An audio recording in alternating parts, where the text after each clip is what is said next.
Now that travel is kind of resuming, at least here in the United States, I thought it would be a good time to talk about that one time I traveled to Brazil. This trip was exactly 3 years ago, and during that trip, I took along my Canon AE-1 Program camera and snapped lots of photos along the way. So in this video, I'm going to tell you about the stories behind some of the pictures that I shot during that trip.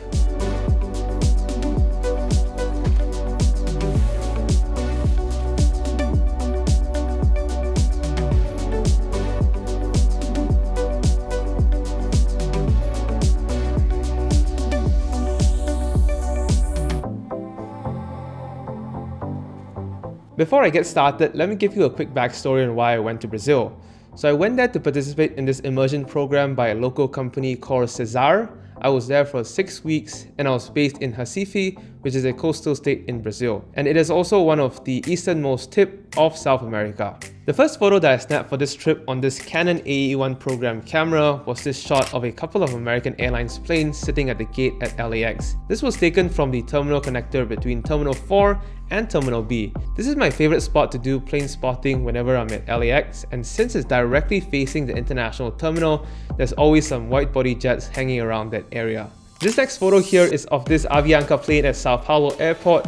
When I was taking this photo, I was marveling at all the different airlines I've never seen or even heard of before, because this trip was my first time traveling to South America.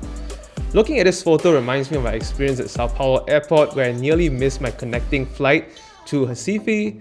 So what happened was that my flight was delayed and the boarding gate was changed, but what made me nearly miss the flight was that all the airport announcements that they made were only in Portuguese, and my 1-month crash course on Duolingo on Portuguese wasn't enough to teach me how to understand complex sentences. But thankfully, I did end up making that flight and I safely reached my Airbnb accommodation that night, just with my arsenal of basic Portuguese words and also a lot of pointing at maps and pictures. Speaking of understanding Portuguese, the interesting thing about my Airbnb was that my host did not speak or understand any English at all, and we communicated exclusively through the Google Translate app, and that worked out surprisingly well. My host even brought me out to get a drink that night. Here are some photos of the view outside the Airbnb apartment that I was staying at. It wasn't a super fancy place, but it was a place that I called home throughout my time in Brazil. My host had 2 cats that would come by me whenever I was sitting in the living room. And something that I found out through some conversations that I had with some of my friends at work was that not all homes in Brazil have hot water in the shower. Apparently the people in this region are accustomed to taking cold showers. I didn't know about that at all before coming to Brazil, and out of pure luck, the Airbnb room that I booked had an electric shower in the bathroom. So when everyone was sharing their experience taking cold showers for the first time, I couldn't necessarily relate to that. But anyway, the goal of my trip to Brazil is to participate in this program by CESAR. So naturally, a lot of the photos from this trip are taken in the office. This is a photo of my team members brainstorming ideas on the very first day of the program. And here is a group photo of my team members. And also another one here with our 2 lovely mentors.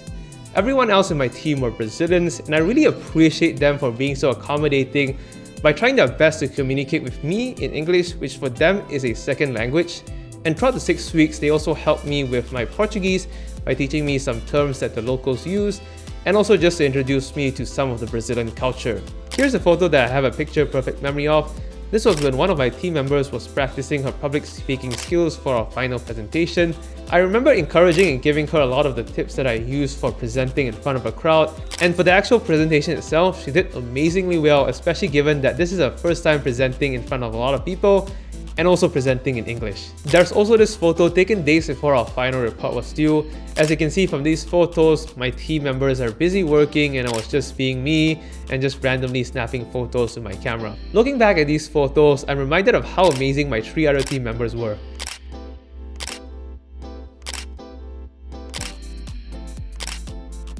While I spent most of my time in Brazil in the office, I did go out to have some fun with the other folks during the weekends because most of the people in the program, including the Brazilians, aren't from Recife. As mentioned earlier, Recife is a coastal state, which meant that beaches were basically everywhere. And one of the main reasons why I picked my Airbnb place was because it was literally a 3-minute walk to the beach. I photographed the sunrise one morning. And since I was so close to the beach, I frequently took morning walks to see what it's like to kind of live near the beach because I've never done that before. During one of the weekends, a group of us went to a popular beach that was just 1 hour south from Recife called Porto de Galinhas. Hopefully I'm not butchering that, I haven't said that in a long time. But it was a very nice beach and it was fun to visit there as the town surrounding the beach was more touristy than the city I was staying at. And as you can see from this photo here, the water is rather shallow at this part of the beach. And here's a photo of several of us with our ice cream. These last few photos here are taken at the very last day of the program. Here's a group photo with our stakeholders that specifically flew up to Recife to meet us. Throughout the whole program, they were basically video calling us, so we didn't meet them in person before this. And here's another photo of my team, plus some other shots of my other friends. That evening, the company treated all of us to dinner and also to free flow of alcohol. That explains why everyone is happily smiling in all these photos that I took that night.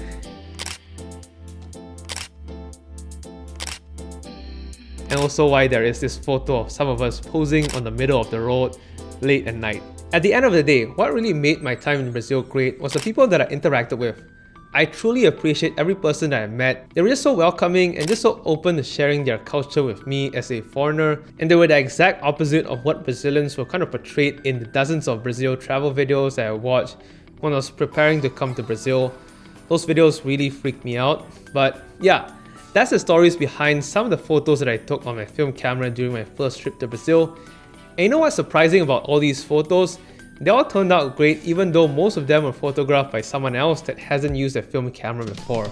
If you want to hear more about my trip to Brazil, I'll leave links to the 2 articles that I wrote 3 years ago on my blog and also on my LinkedIn page. Those articles touch on other parts of my experience like my food adventures and also my experience working in Brazil at CESAR. Let me know down in the comments section if you have ever traveled to Brazil or if you've thought of traveling to Brazil. I'm interested in hearing about those.